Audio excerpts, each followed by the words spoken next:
EVM ನಿಗೂಢ ಅಗ್ನಿ ದುರಂತ, ಆಕಸ್ಮಿಕವೋ ಸಾಕ್ಷ್ಯನಾಶವೋ?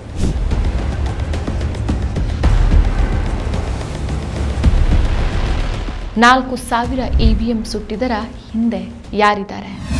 ನಮಸ್ಕಾರ, ಈ ದಿನಕ್ಕೆ ಸ್ವಾಗತ. ನಾನು ಜಿಎಂ ಪವಿತ್ರ.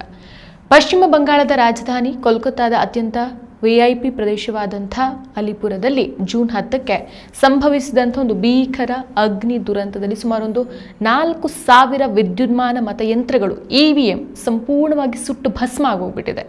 ಇತ್ತೀಚೆಗಷ್ಟೇ ಮುಕ್ತಾಯಗೊಂಡಂಥ ಪಶ್ಚಿಮ ಬಂಗಾಳದ ರಾಜ್ಯ ವಿಧಾನಸಭಾ ಚುನಾವಣೆಯಲ್ಲಿ ಬಳಕೆಯಾಗಿದ್ದಂಥ ಇವಿಎಂ ಕಡೆ ಇಲ್ಲಿ ಬೆಂಕಿಗೆ ಆಹುತಿಯಾಗಿರೋದು. ದಕ್ಷಿಣ 24 ಪರಗಣ ಜಿಲ್ಲಾ ಪರಿಷತ್ ಕಚೇರಿ ಮತ್ತು ವಿವಿಧ ಇಲಾಖೆಗಳು ಕಾರ್ಯನಿರ್ವಹಿಸುವ 9 ಅಂತಸ್ತಿನ ಬಹುಮಹಡಿ ಸರ್ಕಾರಿ ಕಟ್ಟಡದಲ್ಲಿ ಈ ಘಟನೆ ನಡೆದಿದ್ದು, ಇದರ ಹಿಂದೆ ಒಂದು ವ್ಯವಸ್ಥಿತ ಸಂಚು ನಡೆದಿರುವಂತಹ ಶಂಕೆ ವ್ಯಕ್ತವಾಗ್ತಾ ಇದೆ. ರಾಜ್ಯದ ಅಗ್ನಿಶಾಮಕ ಮತ್ತು ತುರ್ತು ಸೇವೆಗಳ ರಾಜ್ಯ ಸಚಿವ ಕೌಶಿಕ್ ಚೌಧರಿ ಗುರುವಾರ ಸ್ಥಳಕ್ಕೆ ಭೇಟಿ ಕೊಟ್ಟು ಪರಿಶೀಲನೆ ನಡೆಸಿದಂತ ಬಳಿಕ ಮಾಧ್ಯಮಗಳಿಗೆ ಮಹತ್ವದ ಮಾಹಿತಿಯನ್ನು ಕೊಟ್ಟಿದ್ದಾರೆ. ಬುಧವಾರ ಮಧ್ಯಾಹ್ನ ಈ ಘಟನೆ ನಡೆದಿದೆ. ಅಲಿಪುರದ 9 ಅಂತಸ್ತಿನ ಈ ಕಟ್ಟಡದಲ್ಲಿ ದಕ್ಷಿಣ 24 ಪರಗಣ ಜಿಲ್ಲಾ ಪರಿಷತ್ ಕಚೇರಿ, ಸ್ಥಳೀಯ ಜಿಲ್ಲಾ ಅರಣ್ಯಾಧಿಕಾರಿಗಳ ಕಚೇರಿ ಹಾಗೂ ಸರ್ವ ಶಿಕ್ಷಾ ಅಭಿಯಾನದ ಕಚೇರಿಗಳಿದೆ. ಕಟ್ಟಡದ 9ನೇ ಮಹಡಿಯ ಕೋಣೆಯೊಂದರಲ್ಲಿ ಇವಿಎಂ ಯಂತ್ರಗಳನ್ನು ಸಂಗ್ರಹಿಸಿ ಇಡಲಾಗಿತ್ತು. ಆ ಕೋಣೆಯಲ್ಲಿದ್ದಂಥ ಎಲ್ಲಾ ಇವಿಎಂಗಳು ಸಂಪೂರ್ಣವಾಗಿ ಸುಟ್ಟು ಕರಕಲಾಗಿದೆ ಅಂತ ಸಚಿವರು ಹೇಳಿದ್ರು. 100% ಶುದ್ಧ ಶ್ರೀಗಂಧ ಎಣ್ಣೆಯಿಂದ ತಯಾರಾಗಿದೆ. ಅಸಲಿ ಉತ್ತಮಿಕೆಯನ್ನು ಹೊಂದಿದೆ. ಮೈಸೂರು ಸ್ಯಾಂಡಲ್ ಸೋಪ್, ನನ್ನ ರಾಯಲ್ ಬ್ಯೂಟಿ ರಿಚುವಲ್. ಪ್ರಾಥಮಿಕ ತನಿಖೆ ಪ್ರಕಾರ ಬೆಂಕಿ ಮೊದಲು ಕಾಣಿಸಿಕೊಂಡಿದ್ದು 3ನೇ ಮತ್ತು 4ನೇ ಮಹಡಿಯಲ್ಲಿ. ಆದರೆ ನಡುವಿನ 5ನೇ ಮತ್ತು 6ನೇ ಹಾಗೇನೆ 7ನೇ ಮಹಡಿಗಳು ಸುರಕ್ಷಿತ ಆಗಿದ್ರೂ ಸಹ ಬೆಂಕಿ ನೇರವಾಗಿ ಜಂಪ್ ಮಾಡಿಕೊಂಡು 8 ಮತ್ತು 9ನೇ ಮಹಡಿಗೆ ಹರಡಿದ್ದು ಹೇಗೆ ಅನ್ನೋದು ಈಗ ತೀವ್ರ ಕುತೂಹಲ ಮತ್ತು ಅನುಮಾನಕ್ಕೆ ಕಾರಣ ಆಗಿರೋದು. ಇದು ಸಾಮಾನ್ಯ ಬೆಂಕಿ ಹರಡುವಿಕೆಯ ಮಾದರಿ ಅಲ್ಲ ಅಂತ ಅಗ್ನಿಶಾಮಕ ದಳ ಮತ್ತು ವಿಧಿವಿಜ್ಞಾನ ತಜ್ಞರು ಅಭಿಪ್ರಾಯವನ್ನು ಪಟ್ಟಿದ್ದಾರೆ. ये जो आपका बिल्डिंग दिख रहा है, ये साउथ 24 परगना का जिला परिषद का बिल्डिंग है, जो कि G+9 स्टोरीड बिल्डिंग है. इसके एडजेसेंट हमारा जो फायर स्टेशन है वो कालीघाट फायर स्टेशन है. फायर कॉल मिलने का साथ साथ कालीघाट फायर स्टेशन से फायर टेंडर स्पॉट पे पहुंचा है, लेकिन फायर जो है अपर फ्लोर में था, उसने अपना एंगल से फायर को टैकल किया है. इमीडिएटली जो है उसको असिस्टेंस भेजा गया है नियर बाई फायर स्टेशन से. SSKM हेडक्वार्टर, लाल बाजार, फिर आपका सेंट्रल एवेन्यू या गड़ियाहाट, सारा जगह से असिस्टेंस भेजा गया है. भेज के तुरंत फायर को जो है कंट्रोल किया गया है. एक आदमी ऊपर में ट्रैप मिला था, उनको हम लोगों ने रेस्क्यू कर लिया है. बाकी फायर फाइटिंग अभी जो है चल रहा है, लेकिन फायर अभी अंडर कंट्रोल में है. Upper floor now everything is under control. हम लोगों ने एक आदमी को रेस्क्यू किए हैं, बाकी जो छत में भेजा गया है उनके साथ में हमारा आदमी है, उनको भी अभी धीरे धीरे नीचे लाया जाएगा. वो लोग सब सेफ है. ಅಷ್ಟೇ ಅಲ್ಲ, ಬೆಂಕಿ ಹೊತ್ಕೊಂಡ ತಕ್ಷಣ ಅಗ್ನಿಶಾಮಕ ಸಿಬ್ಬಂದಿಗೆ ಮಾಹಿತಿ ನೀಡದೇನೆ ಸಾಕಷ್ಟು ತಡವಾಗಿ ಕರೆ ಮಾಡಲಾಗಿದೆ ಅನ್ನೋ ಆರೋಪನೂ ಇದೆ. ಈ ಕಟ್ಟಡದ 3ನೇ ಮಹಡಿಯಲ್ಲಿ ಇಡೀ ದಕ್ಷಿಣ 24 ಪರಗಣ ಜಿಲ್ಲೆಯ ಸರ್ಕಾರಿ ಸರ್ವರ್ಗಳು ಮತ್ತು ಇಂಟರ್ನೆಟ್ ಸಂಪರ್ಕವನ್ನು ನಿಯಂತ್ರಿಸುವ ನ್ಯಾಷನಲ್ ಇನ್ಫಾರ್ಮ್ಯಾಟಿಕ್ಸ್ ಸೆಂಟರ್ ಕಚೇರಿಯೂ ಇತ್ತು. ಜೊತೆಗೆ ಮಧ್ಯಾಹ್ನದ ಬಿಸಿಯೂಟ ಯೋಜನೆ, ಶಿಕ್ಷಣ ಮತ್ತು ತೋಟಗಾರಿಕಾ ಇಲಾಖೆಗಳ ಪ್ರಮುಖ ದಾಖಲೆಗಳು ಹಾಗೂ ಕಡತಗಳು ಈ ಬೆಂಕಿಯಲ್ಲಿ ಸಂಪೂರ್ಣವಾಗಿ ಬೂದಿಯಾಗಿದೆ. ಇದೇ ಕಟ್ಟಡದಲ್ಲಿ ಇತ್ತೀಚೆಗೆ ಸುಲಿಗೆ ಪ್ರಕರಣದಲ್ಲಿ ಬಂಧಿತನಾಗಿದ್ದಂಥ ಟಿಎಂಸಿ ಮುಖಂಡ ಜಹಾಂಗೀರ್ ಖಾನ್ ಕಚೇರಿ ಕೂಡ ಇತ್ತು ಅಂತ ಹೇಳಲಾಗುತ್ತೆ. ಅಲಿಪುರ ಪೊಲೀಸ್ ಠಾಣೆಯ ಅಧಿಕಾರಿಗಳ ಪ್ರಕಾರ ಹೆಚ್ಚುವರಿ ಜಿಲ್ಲಾಧಿಕಾರಿಗಳು ನೀಡಿರುವಂತಹ ದೂರಿನ ಆಧಾರದ ಮೇಲೆ ಎಫ್ಐಆರ್ ದಾಖಲಿಸಲಾಗಿದೆ.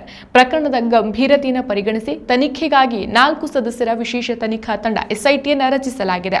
ಇನ್ನು ಘಟನಾ ಸ್ಥಳಕ್ಕೆ ವಿಧಿವಿಜ್ಞಾನ ತಜ್ಞರ ತಂಡ ಭೇಟಿ ಕೊಟ್ಟು ಮಾದರಿಗಳನ್ನು ಸಂಗ್ರಹಿಸಿ ಪ್ರಯೋಗಾಲಯಕ್ಕೆ ಕಳುಹಿಸಿದೆ. ವರದಿ ಬಂದ ನಂತರವೇ ಇದು ಆಕಸ್ಮಿಕ ಅಪಘಾತನ ಅಥವಾ ಯಾರಾದರೂ ಜಾಣ್ಮೆಯಿಂದ ಹೊತ್ತಿಸಿದ ಬೆಂಕಿನ ಅನ್ನೋದು ಸ್ಪಷ್ಟವಾಗುತ್ತೆ. ಜಿಲ್ಲಾಧಿಕಾರಿಗಳಿಗೂ ಈ ಕುರಿತು ಪ್ರತ್ಯೇಕ ತನಿಖೆ ನಡೆಸುವಂತೆ ಆದೇಶಿಸಲಾಗಿದೆ. ಚುನಾವಣೆ ನಂತರ ಯಾವುದೇ ಒಂದು ಅಭ್ಯರ್ಥಿ ಅಥವಾ ಪಕ್ಷ ಎಲೆಕ್ಷನ್ ಪಿಟಿಷನ್ ಅನ್ನು ಸಲ್ಲಿಸಿದ್ರೆ ಇವಿಎಂ ಯಂತ್ರಗಳನ್ನು ಸೂಕ್ಷ್ಮವಾಗಿ ನ್ಯಾಯಾಲಯಕ್ಕೆ ಹಾಜರುಪಡಿಸಬೇಕಾಗತ್ತೆ. ಇಂತಹ ಸೂಕ್ಷ್ಮ ಸಮಯದಲ್ಲಿ ಇವಿಎಂಗಳು ನಾಶ ಆಗಿರೋದು ರಾಜಕೀಯ ವಲಯದಲ್ಲಿ ತೀವ್ರ ಬಿರುಗಾಳಿ ಎಬ್ಬಿಸಿದೆ. ತೃಣಮೂಲ ಕಾಂಗ್ರೆಸ್ ಮತ್ತು ಆಮ್ ಆದ್ಮಿ ಪಾರ್ಟಿ ಸೇರಿದಂತೆ ಎಲ್ಲಾ ವಿಪಕ್ಷಗಳು ಕೇಂದ್ರ ಸರ್ಕಾರ ಮತ್ತು ಭಾರತೀಯ ಚುನಾವಣಾ ಆಯೋಗದ ವಿರುದ್ಧ ಮುಗಿಬಿದ್ದಿದೆ. ಟಿಎಂಸಿ ತನ್ನ ಅಧಿಕೃತ ಎಕ್ಸ್ ಖಾತೆಯಲ್ಲಿ ಆಕ್ರೋಶವನ್ನು ಹೊರಹಾಕಿದೆ. ಕಸ್ಬಾ, ಜಾದವ್ ಜಾದವ್ಪುರ್, ಬೆಹ್ಲಾ ಪೂರ್ವ, ಬೆಹ್ಲಾ ಪಶ್ಚಿಮ, ಮೇಟಿಯಾ ಬುರುಜ್, ಸಾಜ್ಕಾಚಿಯಾ ಮತ್ತು ಡೈಮಂಡ್ ಹಾರ್ಬರ್ ಉಪವಿಭಾಗದ ಹಲವು ವಿಧಾನಸಭಾ ಕ್ಷೇತ್ರಗಳಿಗೆ ಸಂಬಂಧಿಸಿದ ತಲಾ 4,000 ಕಂಟ್ರೋಲ್ ಯೂನಿಟ್, ಬ್ಯಾಲೆಟ್ ಯೂನಿಟ್ ಹಾಗೂ ವಿವಿಪ್ಯಾಟ್ ಯಂತ್ರಗಳು ಬೆಂಕಿಯಲ್ಲಿ ನಿಗೂಢವಾಗಿ ನಾಶವಾಗಿದೆ. ಪ್ರಾಯೋಜಿತ ಕತೆಗಳ ಹಿಂದೆ ಚುನಾವಣಾ ಆಯೋಗ ಇನ್ನು ಮುಂದೆ ಅಡಗಿಕೊಳ್ಳೋಕೆ ಸಾಧ್ಯನೇ ಇಲ್ಲ.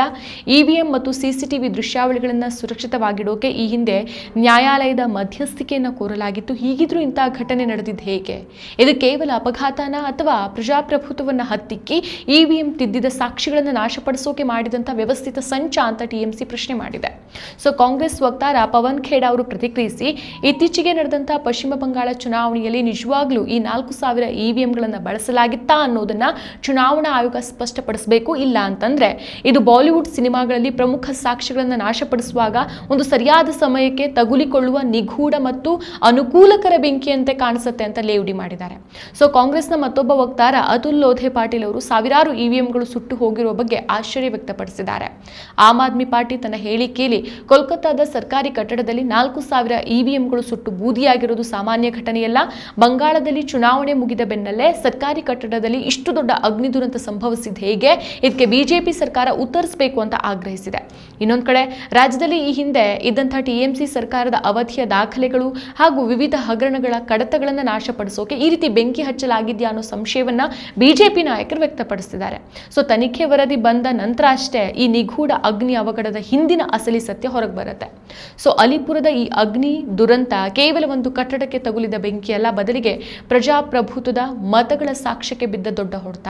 ಅತ್ಯಂತ ಸುರಕ್ಷಿತವಾಗಿರಬೇಕಾದಂಥ ವಿಐಪಿ ವಲಯದ ಸರ್ಕಾರಿ ಕಟ್ಟಡದಲ್ಲಿ, ಅದು 10 ವಿಧಾನಸಭಾ ಕ್ಷೇತ್ರಗಳ ಫಲಿತಾಂಶವನ್ನು ನಿರ್ಧರಿಸಿದಂಥ ಇವಿಎಂ ಯಂತ್ರಗಳು ಇಷ್ಟು ಸುಲಭವಾಗಿ ಬೂದಿಯಾಗತ್ತೆ ಅಂತಂದ್ರೆ ಭದ್ರತಾ ವ್ಯವಸ್ಥೆಯ ವೈಫಲ್ಯ ಎದ್ದು ಕಾಣಿಸುತ್ತೆ. ವಿಪಕ್ಷಗಳು ಇದನ್ನ ಸಾಕ್ಷ್ಯ ನಾಶದ ವ್ಯವಸ್ಥಿತ ಪ್ಲಾನ್ ಅಂತ ಹೇಳ್ತಾ ಇದ್ರೆ, ಆಡಳಿತ ಪಕ್ಷ ಹಗರಣದ ಕಡತಗಳನ್ನ ಮುಚ್ಚಾಕೋ ಸಂಚು ಅಂತ ತಿರುಗೇಟ್ ಕೊಡ್ತಾ ಇದೆ.